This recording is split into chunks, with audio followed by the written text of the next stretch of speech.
La première conférence de la deuxième édition du colloque Sciences, Culture, Éducation et Développement a réuni plusieurs personnalités du milieu universitaire.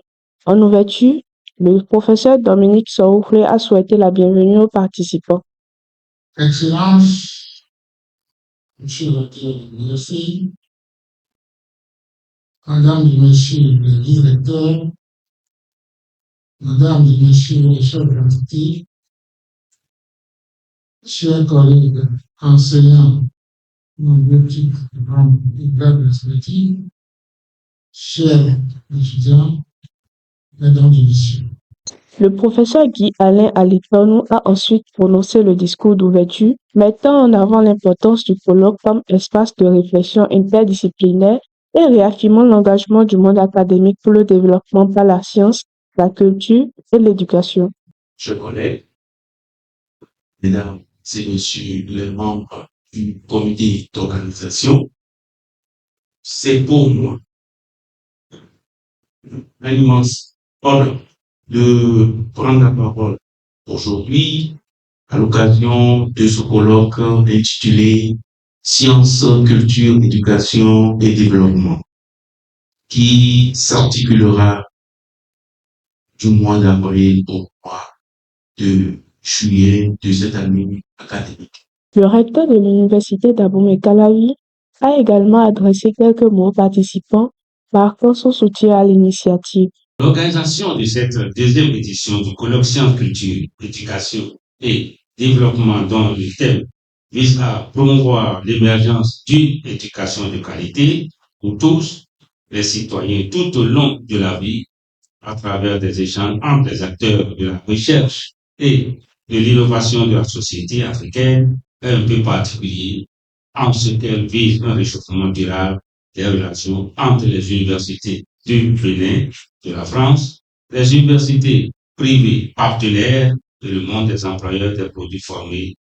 Le professeur Virgile Ali a ensuite présenté une communication sur le thème « Quelle contribution des universités à l'atteinte de l'objectif 4 de développement durable ?»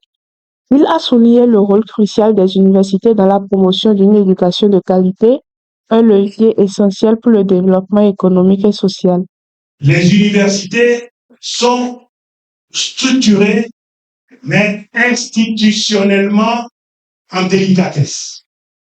Ce qu'il faut que nous fassions, c'est tout de suite rattraper ce qu'on devrait rattraper.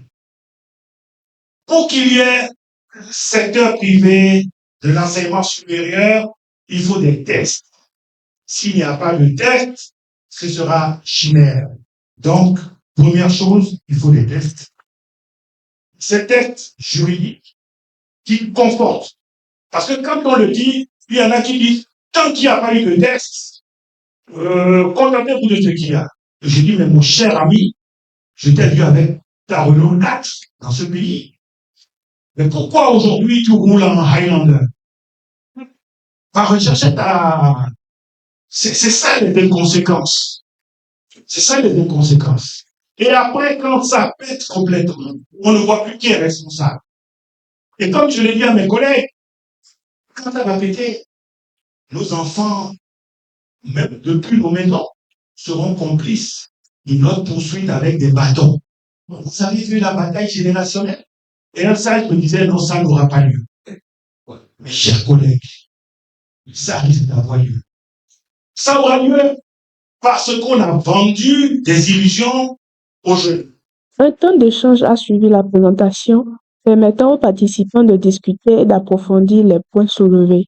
Ce moment interactif a enrichi le dialogue entre intervenants et auditoires, mettant en lumière la diversité des perspectives sur le rôle des universités dans le développement durable.